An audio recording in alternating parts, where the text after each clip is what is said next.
Buenos días chicos, hoy vamos a ver un tema nuevo, las soluciones. Entonces empecemos. Una solución o disolución es una mezcla homogénea que contiene dos o más sustancias entremezcladas de manera uniforme a nivel molecular. Los componentes en una solución son dos, el solvente y el soluto. El solvente es la sustancia que por regla general se va a encontrar en mayor proporción dentro de la disolución. Es decir, es el medio en el cual se disuelve el soluto. El soluto entonces es la sustancia que se encuentra en menor proporción dentro de la solución. Las soluciones son parte de nuestra vida diaria. Cada una de nosotros ha tenido que relacionarse con una taza de café, un perfume, incluso los medicamentos, el isodine, el cloro, son soluciones que se encuentran en nuestra vida cotidiana. Las soluciones poseen ciertas características o propiedades que las definen y algunas de ellas son: las sustancias que las conforman presentan una sola fase, es decir, estas no pueden distinguirse a simple vista. El tamaño de sus partículas se encuentra entre 0,1 y 1 nanómetro, o sea, son partículas muy pequeñas. La proporción en la que se encuentran las sustancias en la solución puede variar sin alterar su condición de mezcla. Es decir, pueden tener ustedes alcohol al 70, que es el que usamos en nuestra vida cotidiana, o alcohol al 99, que es el alcohol industrial, pero siguen siendo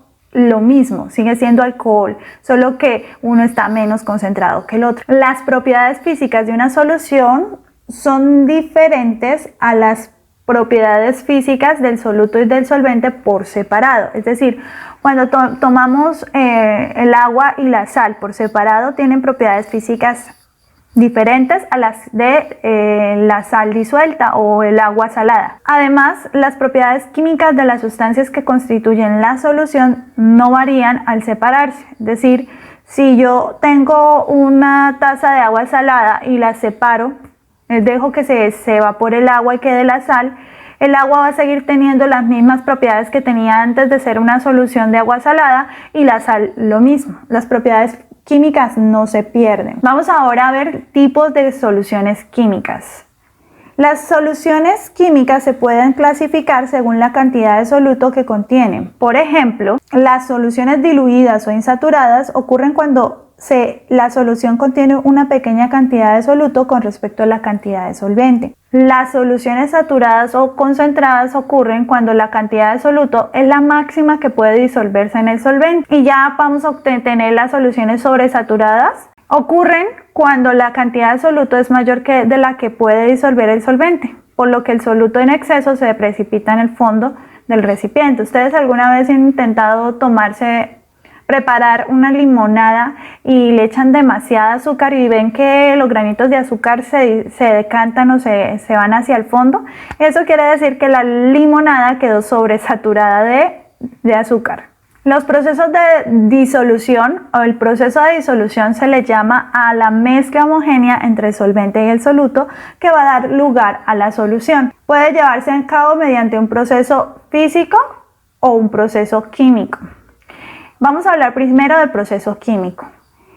En el proceso de disolución química ocurre una reacción química entre el soluto y el solvente. Por ejemplo, cuando mezclamos el hierro con el sulfato de cobre, vamos a obtener una separación del cobre del sulfato y una unión del hierro al sulfato. Entonces vamos a tener cobre aparte y ahora vamos a tener el sulfato de hierro. Proceso físico. En el proceso físico no hay transformación de las sustancias involucradas, sino hay una incorporación de las moléculas del soluto con las del solvente por las fuerzas de atracción intermoleculares, por ejemplo, como los enlaces o puentes de hidrógeno o las interacciones dipolo-dipolo. Los puentes de hidrógeno son interacciones entre los átomos electronegativos como el oxígeno a una molécula o átomo de hidrógeno. Se le llama puente de hidrógeno por esto. Y las interacciones dipolo-dipolo son atracciones electrostáticas entre una molécula positiva y una molécula negativa. Cuando se forma una solución por un proceso físico, las moléculas de solvente envuelven a las del soluto e impiden que éstas se unan Nuevamente, es un proceso denominado solvatación. Cuando el solvente es el agua, el proceso recibe el nombre de hidratación. Entonces, por ejemplo, aquí tenemos un recipiente con agua y sal sin disolver. Entonces vemos que las moléculas de agua se entremezclan con las moléculas de sal y no les permiten que vuelvan a formar esos cristales que son característicos en la sal. Y por eso es que hablamos de la sal disuelta en el agua o la sal hidratada. Vamos ahora a hablar sobre la cantidad de materia. La cantidad de materia es muy importante en las soluciones y es la relación entre la masa y las moléculas que se mezclan en la solución. Entonces, la masa de una sustancia es el peso que tiene y la cantidad está relacionada con el peso molecular o el número de entidades elementales o de átomos. Entonces, la mol es la unidad con que se mide la cantidad de sustancia. La masa atómica la vamos a encontrar en la tabla periódica, en el símbolo, siempre nos van a señalar la masa atómica. Por ejemplo, aquí el hierro tiene una masa atómica de 55.845. Si aproximamos el 8, entonces tiene una masa atómica de 56 gramos. ¿Cómo calcular la masa molecular? Para hallar el número de moles se debe revisar el coeficiente que acompaña el símbolo o la fórmula, por ejemplo. El número de átomos se debe revisar el número que acompaña el símbolo. Entonces, por ejemplo, aquí tenemos una mol de agua. Entonces ya sabemos que hay una mol de H, 2 átomos de hidrógeno y 1 de oxígeno. Entonces tenemos 2 átomos de hidrógeno. Si buscamos en la tabla periódica, la masa molecular o la masa atómica del hidrógeno es 1 gramo. Por 2, que son 2 hidrógenos, entonces ahí vamos a tener 2 gramos. Y la masa atómica del oxígeno es 16. Y como es un solo átomo, pues entonces 16. 2 más 16, 18. Por lo tanto, la masa, una mol de agua tiene 18 gramos. Finalmente, si el coeficiente es mayor de 1, se debe multiplicar por el subíndice para determinar el número de átomos. Vamos a hacer un ejercicio. ¿Cuántas moles de CO2 habrá en 100 gramos de dicha sustancia? Entonces, el CO2,